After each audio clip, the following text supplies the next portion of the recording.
Thank you. To the ACT and Regions Citizen Science chapter of ACSA. And I'd like to begin by acknowledging the traditional owners of all the lands on which we meet today, and to pay my respects to the elders past, present and emerging, and also to extend respects to any Aboriginal and Torres Strait Islander people who are joining us, and to acknowledge the amazing things that they've done in terms of stewardship for this land for so many hundreds and thousands of years. So welcome everybody. This is a presentation by Uta Wehn, and I'll be introducing her, but just a little housekeeping. Can you stay muted please throughout the presentation? And for bandwidth considerations, you might consider turning off your videos. If you've got questions during the presentation, there will be a discussion period at the end of that. And please enter your questions into the chat and we'll try and sort them and ask them at the end of the session. And Uta's very kindly agreed to let us record the session, so we will make it available fairly shortly. So we'd like to welcome Uta Wehn, who's an Associate Professor of Water Innovation Studies and the head of the Knowledge and Innovation Studies group at IHE Delft. And we're very honored to have her here. She's speaking from the Netherlands, and she's an eminent social scientist with a background in information and comms technology, with over more than 20 years of research international development experience. IHE Delft is associated with UNESCO, and its mission is capacity development in partnership, and they see that as being key to addressing today's water challenges. So you can see how well it aligns with all the citizen science work. And Uta's been at the forefront and remains at the leading edge of what happens in the citizen science movement in Europe, but also across the world. And she's worked in a number of different countries, Europe, the Middle East and Africa. And she'll be talking about some of those initiatives tonight. And she's also on the OECD Water Governance Initiative, and is currently chairing 2 of the WeObserve Communities of Practice, and she co-chairs the Community of Practice on Citizen Science and Open Science. And I'm one of the other co-chairs, and I've worked with Uta on a number of initiatives over the years and feel extremely privileged to be working with her. And it's really exciting to explore what we can do together. And tonight, Uta is going to be talking about WeObserve is an initiative under the Horizon 2020, and it's not a primary project, but it's a really important project, because it's seen as a coordination and support, cutting across and supporting many of the citizen science initiatives and projects which are funded under Horizon 2020 in Europe. So it's a critical structural approach that we'll be talking about tonight. And I think that's what's exciting to us here in Australia. It's an exploration of how we can do things together as groups and communities. So without further ado, Uta, can I pass over to you? And we look forward to listening to your presentation. Thank you very much for being with us. Thank you so much for your kind introduction, Libby, and it's nice to meet you all.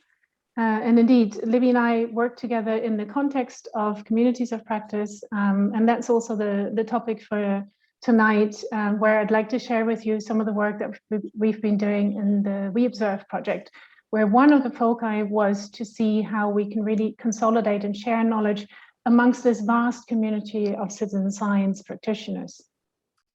So just a little bit of background about the WeObserve project. Indeed, it's what we call a coordination and support action, and it brought together already 4 projects that were running at the time, that were setting up what we call in Europe citizen observatories, which are a special form of citizen science projects with a very close link to policy, trying to have policy impact, bringing in policymakers right from the start, and also a project that we had set up in the previous framework under the FP7, the WeSense project.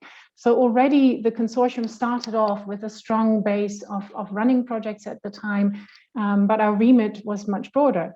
It was very much to say, how can we really bring this large community of citizen science practitioners together way beyond these sister projects, but the many citizen science projects that we have, particularly in Europe, but also on a global level.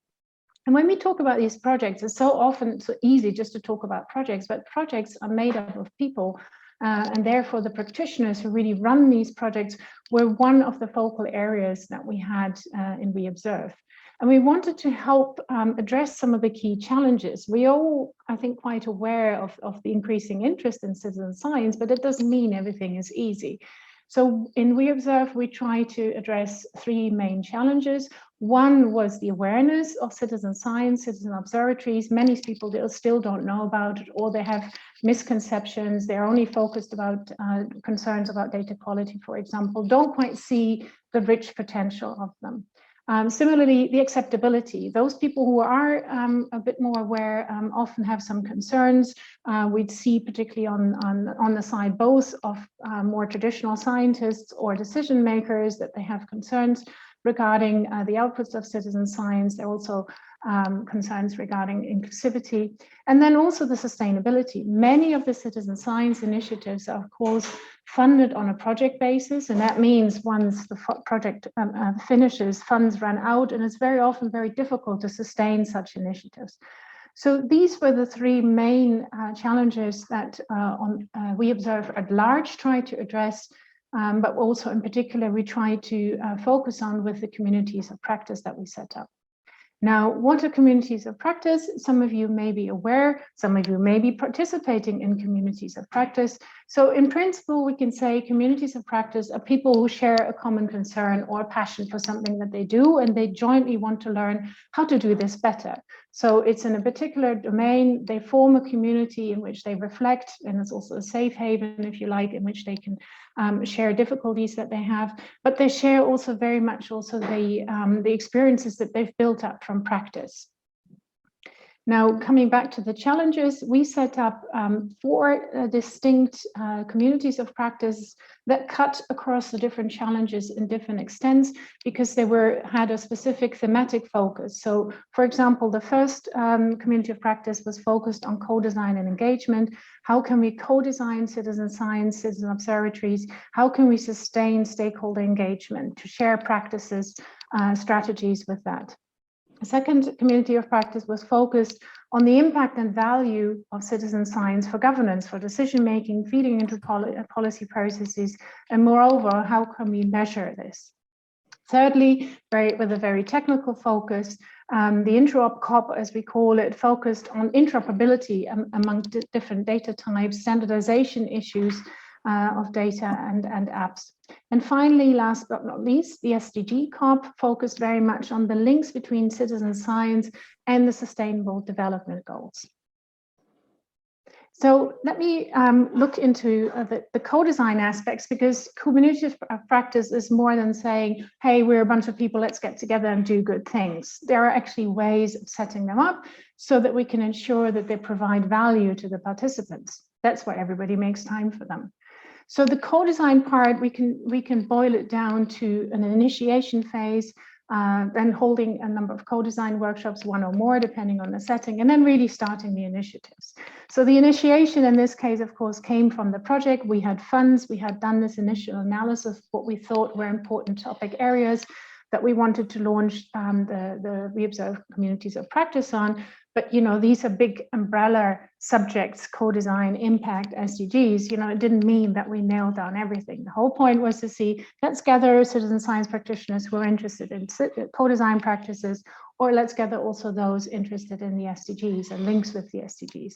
So for each of those, we had a dedicated co-design workshop with a structured approach common across all the communities of practice, with breakout groups really building the objectives and the focus and purpose of each COP bottom up from the community of practitioners, reporting back, and then taking this material away, distilling it in a draft inception report that was then vetted by this new community and used then as an action plan to start our activities. Now, this is where things are slowing down a bit, but in principle, co-design is just one of 4 stages. I mentioned the initiation. Already we need to plan the fact that we're going to hold co-design workshops, then we do hold the co-design workshops, but this is then when we get into the 3rd phase, the implementation, which is of course the core of what the COP does. This is when people work together in different ways. Now, they don't necessarily work together forever. Also, WeObserve had a certain funding period. So for us, very recently, at the beginning of this year, came the stage gate process to decide, okay, what is it we want to do? The funding runs out, but what does it mean for the communities of practice? Do we want to continue? So that's what happens in the stage gate, specific moments in time when we assess whether the community of practice still adds value to its participants. We also need certain ingredients per stage. First of all, each stage has a particular purpose. We're not just muddling around. There are things very targeted. So we have specific steps and processes that we completed at each stage. We also used certain tools, and we, of course, also needed some resources. As Libby also knows from the community of practice that we co-chair, quite a lot of effort is involved. So there typically each community of practice has a co-chair, has some support staff to help with activities. And finally, also the different stages have different forms of communication. For example, in the launch stage, we need to make the larger community aware that we're about to launch these communities of practice and invite people in. So you can see the stages again along the top: initiation, co-design, implementation, and stage gate. And I will talk a little bit more about these different forms of what happened in the implementation phase. And then in the first column, the purpose, steps, processes, tools, personnel, resources, and communication. So this is what our model, our way to setting up and running WeObserve CoPs actually looks like. Don't worry, I won't talk you through every cell here, but it's just to highlight, the different things really happen in each stage, different resources are required, and quite some careful attention is helpful if you can pay that to bringing things together. So what happened actually? We had these 4 communities of practice, we launched them, and 3 years later, we have quite a consolidated number of members per COP. So we have between a range of 120 to 150 members per COP, and in fact, including even members from ACSA itself. And we also had task forces for specific activities that are then much smaller constellations, sometimes 3, 5, 8 people working in such a task force. We see a really good geographical spread, not only within Europe, but certainly around the globe. In terms of membership, yes, it is tilted a little bit towards academia and research organizations, but we have really good representation of public sector organizations, particularly agencies related to the SDG, formal monitoring SDG processes in the SDG COP, UNESCO in some of the COPs, and also some NGOs, as well as a very small number of private sector organizations. So that really is nice in that sense that it really brings together this very diverse community of citizen science practitioners, because it's not just scientists who we conceive as citizen science practitioners. Of course, there are many different types of organizations these days engaging in citizen science. But let me also point out the sister COP that Libby had already mentioned, the Citizen Science and Open Science COP, which we are co-chairs together with Claudia Goebel. We launched this only last year in July, and we launched it online. So the WeObserve CoPs, we had the luxury of still doing that in face-to-face workshops. When we set up this COP, we were, of course, all facing the COVID crisis around the world. So we launched it online in 2 different online workshops to make sure people had suitable time zones, so they had a chance to attend one of the launch workshops. And we now have a strong member base with more than 150 members from around the globe. But not only that, this particular COP has already provided really strong contributions to the process, which kickstarted its birth, let's say, because the UNESCO process of setting up the recommendation of open science was going on and needed a counterpart to speak to the citizen science community. And as a response, we set up this citizen science and open science community, wrote a short paper, produced a formal statement from this community of practice on the first draft, and also participated as observer in the recent intergovernmental meetings. So it really shows nicely that bringing together these practitioners, of course, is useful for the practitioners themselves to jointly learn and exchange about practices, but it's also a really good way of feeding into important policy processes, such as the recommendation on open science. But, you know, at this stage, you may be wondering, this all sounds nice, but what do you guys actually do? So some of the activities are regular telcos. So we have rather not strict, but regular meetings every month. So we get together in each of these communities of practice, have detailed discussions, have a pre-agreed agenda, and often have some of our own members as speakers to spark the discussion. We also form task forces, as I mentioned, because sometimes we have to produce specific outputs, be it for a conference session, be it a paper, or in the Interop COP when they want to test tools and approaches. They had an interoperability experiment. Joint networking, this is also, we've prepared jointly for a number of conferences, so different members get together, meet at the conferences, and that's of course all nice, and those were the days when we could do this face-to-face. Now we do it online. But a big part of the activities is also outreach, giving presentations such as this one to other initiatives, other organizations, to institutions, and engaging with bodies such as geo and standardization bodies such as the OGC. And the forums, I think, merit a little bit of special attention, because this is something on top of the regular meetings, which I think are fairly obvious for communities of practice or working groups or action groups, whatever we choose to call them. But the forums really were a way in which we brought together the different COPs over a longer period of time, typically 2 to 3 days. Again, you can see that initially we did this face-to-face, often back-to-back to an existing conference to save resources. We also sponsored, we had some budgets so we could fund COP members to travel to these forums. And it really provided a fantastic opportunity for in-depth working, deeper discussions on particular issues. And it also was a very nice cross-fertilization across the COPs, because we always had some joint plenary sessions. And when we had the face-to-face meetings, of course, we also went out for beers and drinks. Now, what did it all deliver in terms of outputs? The consolidation of knowledge, which is, was an overarching objective, resulted in an online glossary of terms and definitions. We also produced a number of scientific publications, 2 reports, and a number of joint conference sessions and presentations. Now, we also checked then towards the end of the last year to see, okay, how we're doing, where we're going to head when WeObserve finishes. So we had an evaluation that we actually co-designed with our COP members to make sure we would get it reasonably right. And it's nice to notice here, what were some of the main expectations that our members had? And we see a strong focus that people were really going to join the COPs in order to network with relevant practitioners or other networks. They also really were keen to have access to new knowledge and tools, methods relevant for them, and actually also help with how do I implement these in the citizen science projects that I'm involved in right now. And overall, we then also polled to what extent have their expectations for participating in the COPs been met so far, that we see for all the COPs we have quite a considerable percentage of people who were happy to a large extent, and also to a moderate extent. So this is also quite a positive feedback and resonance on the experience of actually participating in these communities of practice. I'd like to share with you some of the lessons learned now, because having a nice scheme is great, but of course the devil is in the detail.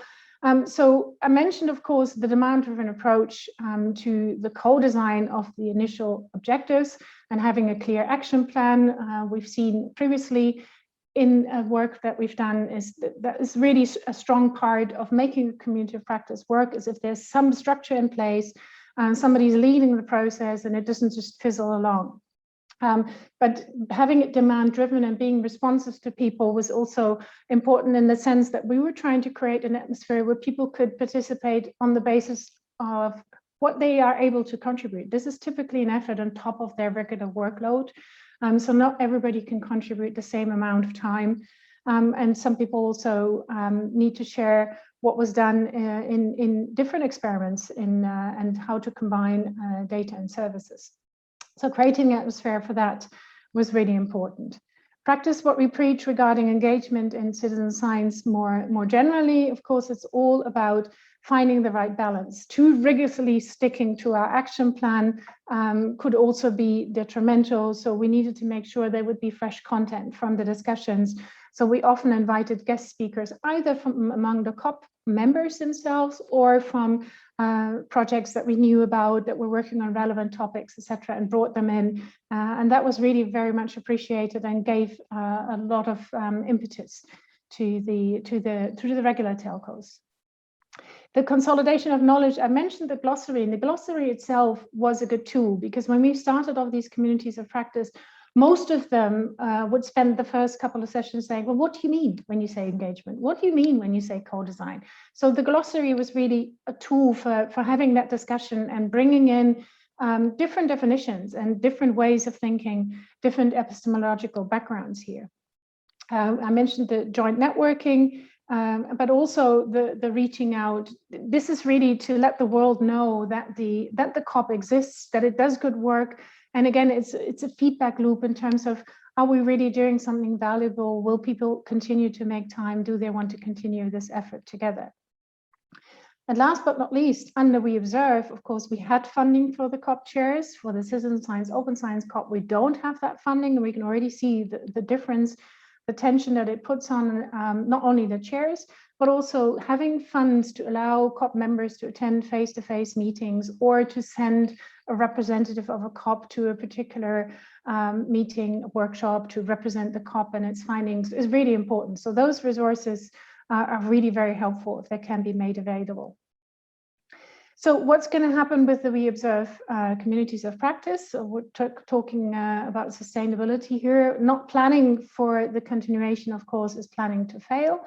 So our strategy was to go back to what the premise was for setting up these communities of practice in the first place. They should exist as long as they provide value for their members. And if they no longer do, we can disband and, everybody can focus on something else. So it was really important to gauge that interest. We did it partly through the evaluation. We did it partly also through open discussions that we had, for example, at the latest COPS forum, which we held online. And generally, the resonance was very positive. So for the time being, we're continuing the WeObserve communities of practice. Some of them, like the Interop COP, has been linked to another project, the Cost for Clouds project, also funded under Horizon 2020. We may find a home and the GEO, etc. So the different communities of practice are also looking whether we're going to be connected to different initiatives. And we have also submitted proposals for follow-up funding so that we can have a continuous base of these financial resources that I mentioned before. And for the outputs, it's important to make sure that once the WeObserve website goes offline, which is still another 3 years down the line, but nevertheless, we have already established links to the EU Citizen Science platform, which has a much longer lifetime, and so some of our outputs can be created there. So let me finish off with some key messages. Practice what we preach. I think many of us are aware just how important it is to focus on the people in citizen science, and that's exactly the same in communities of practice. They are made up of people, they have different incentives, barriers. interests to participate. So let's make sure that we set up communities of practice that really suit not only their needs, but also their means of participation. Then also the WeObserve Communities of Practice, we see that they're really quite well established. They've become a reference point, particularly the SDG COP is mentioned at high level policy initiatives related to the SDGs. And they're here to stay, as I said, for the time being. And also the Citizen Science and Open Science COP is here to stay. So please feel free to join any one of those. I've included the links here in the presentation. I can share them later in the chat. And then finally, we are writing up this whole way in which we've done the WeObserve approach to COP. So how to COP, let's say the WeObserve way. So this is coming up shortly in a paper, and that paper is actually written jointly by the COP chairs and several of the COP members. So also there we're practicing what we advise for citizen science in terms of co-designing initiatives. So thank you very much for your attention. And let me also finish by acknowledging inputs I have received from the other two COP chairs, Dilek Fraser from IASA, who chairs the SDG COP, and Dr. Joan Bazot from CREAF, who chairs the Interop COP. Thank you very much.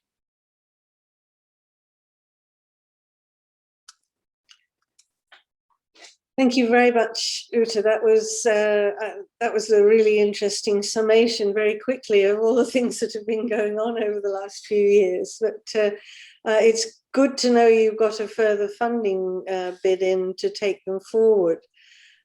We've got a couple of questions in the chat, which if you're happy to go on to those, we'll see where that takes us. And Jessica's asking, is it best to have stable stakeholders implanting the program, such as the LGA councils and universities, to engage the community to see how the collected data is being used within the research field? Okay, let me try and understand that question. Stable stakeholders implanting the program. I'm not quite sure I exactly get what implementing the program. Oh, okay. Thanks, Jessica. Okay. Sorry. It's okay.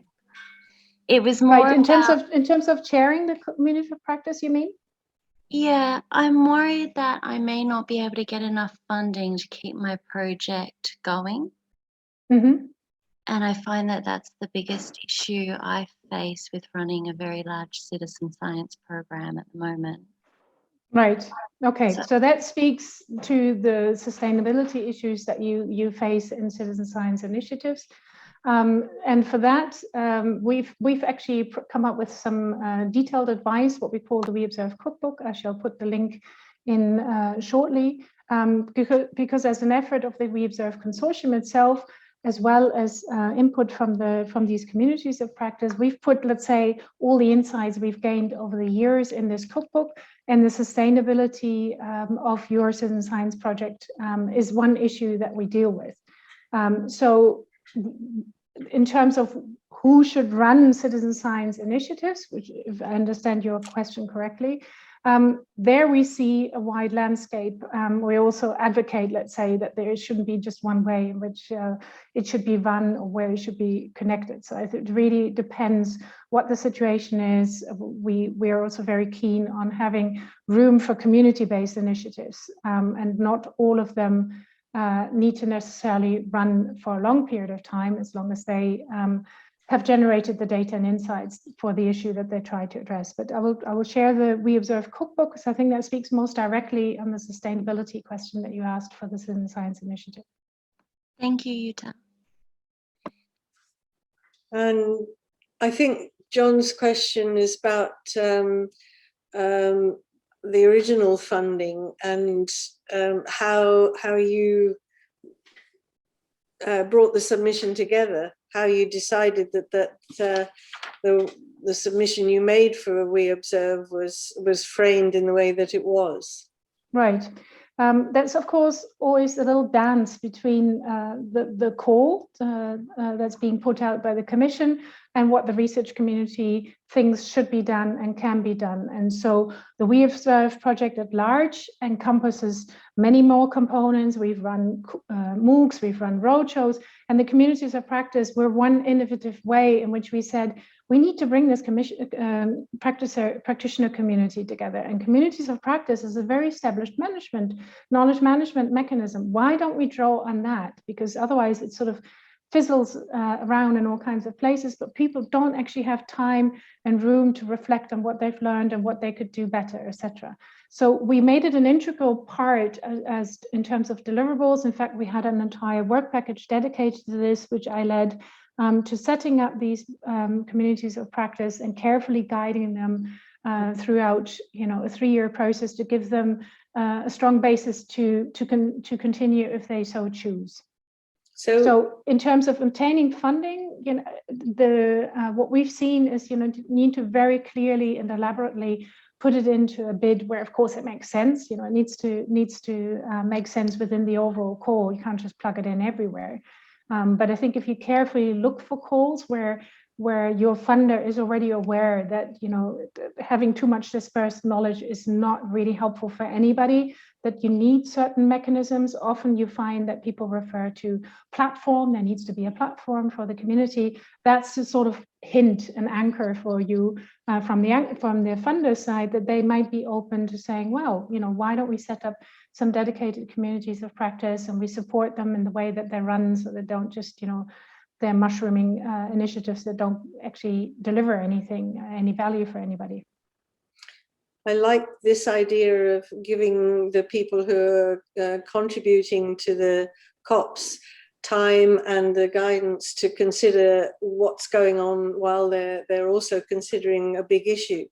I think that is something that must be very good for all practitioners, because you don't often get the time to do that. So you're sort of inside outside. And I think that's a really exciting part of that. And have you recorded any of the stories of the people who have been in the CoPs in terms of their own experience of it? Are you doing any of that? So that's coming out in this, what we call the cross CoPs paper, because this evaluation that we've done across the CoPs has really captured via a fairly structured approach their experiences. We've carefully put a framework together for that, but it also, you know, gave room for people to share narratives of what their personal experiences were, etc. So that we will all package and make available so that it's really tangible, and you know, there are some clear messages there that, you know, other initiatives can use and take forward. Yes, because my feeling is, and I'd like to bring any other people in that are on the in this session, that in Australia we're just beginning this journey of thinking about how we look at co-creation, thinking about how we do this together. So it's really good for us to have the example of the WeObserve CoPs there. Have any other of our participants tonight got any comments or any questions? Or just telling us about your experiences of things? Michael? Yes, thank you, Libby. I've been involved in quite a few citizen science projects, administering them, and I suppose I've been flying by the seat of my pants and sort of working it out as we go, and I think that's true of a lot of the projects that occur. And I'm looking at this CoP and I'm thinking, well, it's at a pretty high level, which isn't the level that I'm working at, but I'm thinking there's probably a lot of people in that have had similar experiences to me and that I can learn from. So I'm assuming you're producing resources and guides and case studies that I can tap into and say, oh yeah, that's got some good ideas. Yeah, absolutely. I've just shared in the chat the WeObserve cookbook, where we've done just that. We've brought together the guidance, let's say, on generic issues. I mentioned sustainability already, co-design is in there, how to achieve impact, and we've peppered it with lessons learned and stories from the projects that either our project partners ourselves and WeObserve or CoP members have worked on. So you get both, you know, this sort of generic advice, but what does it mean in practice? How have people turned this into practice? Thank you. And have you got sort of 5 top tips for what makes citizen science work? I mean, you've got the 3 headings there. Yeah, no, I think what we've seen is top-down citizen science, whether it's top-down either by decision makers or scientists that use citizen science in a very instrumental way, particularly just as a data collection mechanism. We typically see poorer results than if we give more room for doing this together. Co-design approaches, and there are many, there isn't just one, typically provide a richer basis for bringing in various views, existing initiatives, and jointly coming up, what are we doing citizen science for? That's one thing. So co-designing, perhaps in favor of more top-down approaches within given resources, because not everybody has resources to do elaborate co-design. As I said, there are many forms and some of them are rather resource intensive, but co-design that already casts your eye to the impact. What are you doing it for? So considering impact from the start, and not just while you're a couple of years running and saying, what are we doing this for? Who's going to use this data? Why isn't anything changing? So considering what's the bigger picture, where are we heading, and who do we need on board for this? Sustainability in terms of funding came up already, and that's where really the power of the citizen science crowd, if you like, comes in. Network with your citizen science fellow peers, practitioners as early as possible, because that's when you can generate some synergies. You can even apply for joint funding rather than struggling along as an individual project. And particularly also then in terms of the what are we all doing this for? Don't speak to the policymakers last. Don't speak to the decision makers last. Bring them on board the process as early as possible. Don't ideally see citizen science as a way of arming people with data, but make this a more holistic discussion and a more joint effort.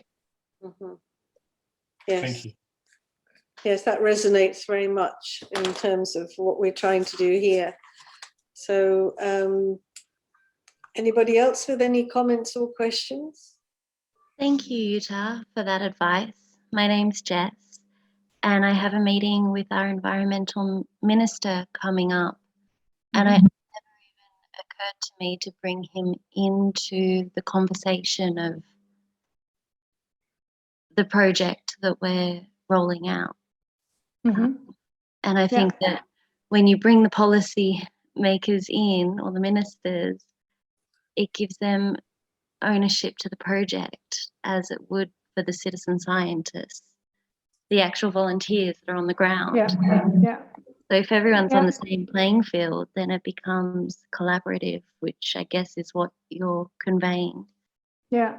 And at the same time, you have to realize, your minister probably won't be able to spend a lot of time on this, but, keeping him informed, in some ways, getting his blessing, is hugely important. So different, just like in the COPs also, different people have different roles, different time, different resources.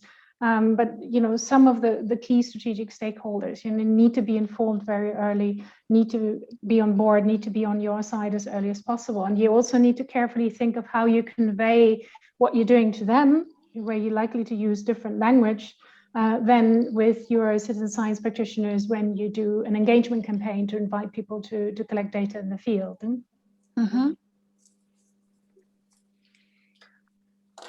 Hello, Libby, can I just say something quickly? Please do. Thanks, Anke. Hi, it's Anke Maria from ICT. So just with the engagement, we had a meeting with some citizen science practitioners this week, and there was one big issue raised that still for us often citizen science is actually just seen as a community engagement tool, and not that the community engagement is a bonus, an add-on, but the main thing is really highly valuable data collection that is meaningful and feeds in lot of policies and lots of needs that governments or other stakeholders have for data, and where they have project that needs to be done, and we can help. So that's one thing where we still struggle. I think that's often just things like, citizen scientists, people get a bit of interest, and you engage them with their the nature around them or whatever the project is about, and that's it, but it's not seen as a really valuable data collection. And the other thing is just looking at your beautiful slides, and it all looks very professional, your output, you have quite high level, I agree with Michael, quite high level connections there. That is really you're in a very different bubble to us, and I'm looking forward to seeing your resources there and to look at them. But it's quite abstract for us, because often, even if we have that long-term vision, we have good connections, like Michael knows that also very well, very good connection with government, it's still not necessarily turning into dollars, and it's very tricky to even run these campaigns or having these communication strategies that you could really act upon, and these connections, being so connected and doing this networking, because we simply don't have the resources. So it's almost a catch-22, and I find that very challenging, where you want to go higher level, want to step back and say, okay, let's look at the big picture here. But often, as Michael said, you just can't catch up. Anchor, I think that's one of the reasons it's so good to talk to our European colleagues, because in Europe, the value of citizen science in terms of policy is now moved to a point where it's embedded in how things are developed. And I've seen that over the last decade or so. And that's why it's really good to be able to have examples from our colleagues that we can bring here, that we can maybe use both to help us to approach things in a more considered way, and also stories and examples that we can use to demonstrate to our decision makers that citizen science has a real value to offer. So that's one of the reasons that I invited Uta to come, because I think we've got an awful lot to learn, which is great. And I have a question here from Michelle, which is where does the data go? Any recommendations for bottom-up citizen-led data longevity? Which is sure. Yeah, I think that's an important aspect of what happens with the data. Data curation is a really key aspect. Again, I can only refer you to the WeObserve CoPs, where we've put really detailed guidance on this, how to follow the FAIR principles, for example, how to link it to GEOS, the global observation system of systems, ideally, how to really make sure it's accessible over the long run. But I also wanted to come back to some of the concerns that Anke Maria raised, because these are really important. And the first thing you said about the engagement is, I think we just need to realize, when we talk about citizen science, community-based monitoring, citizen observatories, whichever term we use, often this means different things to different people. And even in the same initiative, stakeholders have clearly different expectations. And so even if we co-design, doesn't mean that they all come out thinking the same way. They want to get different things out of it. And to some extent, that's also perfectly fine. But as long as we realize that's what's happening, then we can see what's the common denominator. How can we balance this interest in community engagement with this interest in data? Or how can we open some people's understanding that it's not just a data generation mechanism, that it has this great potential to engage the community, or vice versa. So I think these are important aspects to bear in mind. These terms don't mean the same things to all people. And in any given initiative, you will have to work through to getting to some of that common understanding and to getting to a certain alignment between these different interests. Then the second thing, in terms of how far ahead is Europe in terms of really linking to policy, we may be a couple of steps ahead, but we're far from being there, right? So let's also be modest and humble there. Yes, we have made some inroads, and particularly with the citizen observatories that we've set up. Again, on the WeObserve website, you can see the ecosystem, let's say, that we have in Europe of many different initiatives throughout Europe. These are there, but there are many, many, many thousands of local authorities whom we haven't engaged yet, and where we're facing exactly the same misconceptions, etc. You know, what does it entail? Who's going to pay for it? What do I need to do with the data? How do I need to act on the data? How does this change my governance system, etc.? So there's still also a long way to go. And you know, I've recently had a big bid rejected where we proposed to co-design, and even though the funders asked for it, they sort of shy back when they say, oh, but that means you can't exactly tell me what you're going to produce, which outputs when, and what are you going to focus on. So the more community driven you want to be, you know, and it also bears some risks. So also we have to do some awareness raising among the funders of, you know, how you do good citizen science. Yeah, yeah. And you've got some good examples. So just to sort of round us off, in terms of the future, what are you hoping for the WeObserve initiative? Let's say you get your funding. What kinds of things are you hoping to do in the next stage? Right. Yeah, so I think we've seen really good advance with doing more holistic ways of setting up citizen observatories, you know, co-designing for impact, etc. But I think the big next challenge is to say, how do we use this fantastic opportunity that we have by working with people to help us address some of the really big challenges that we have at societal levels? Go beyond data collection, but how do we make the stride towards behavior change? We're working with very sensitized people. They clearly have an interest in improving quality of life, their immediate environment. You know, if there's any starting point, it's those people. You know, if we're going to address the societal challenges that we have. So that's some of the work that I'm currently pursuing, and for which I'm pursuing funding. Yes. Yeah. Well, good luck with all of that. Just looking to see if there are any other questions here. Michelle? Mine was more of a encouraging note to note that the Australian governments, at least the state governments, at least, are starting to come on board here in Australia with citizen science strategies and therefore funding models as well. And we've just had the second round of Australian science departments citizen science funding as well. So it's 9 different groups funded. I'll stick the link in the chat. But yeah, it's getting there. I think we are probably, like you said, Uta, about 10 years behind everything else. But having said that, we are a much smaller country area in terms of population. Mm-hmm. So yeah, I mean, Queensland government, I was really impressed when they came on board with the citizen science strategy and put money where their mouth was, basically. Considering Queensland is twice the size of the state of Texas and only has 5 million people. So yeah, we do have a few other constraints, I think, that Europe doesn't in terms of population size and density. Yeah. And I just would like to say that one of the things that I think is really interesting to all of us is this UNESCO recommendation on open science, because that means that we can work across the whole globe together on what that means, and we can contribute and participate in that. It's not an Australian thing, it's not a European thing, it's a global thing, and there are all kinds of things in there that are really important for moving not just citizen science forward, but moving science forward generally, and changing it and developing it so that it's fit for purpose in the future.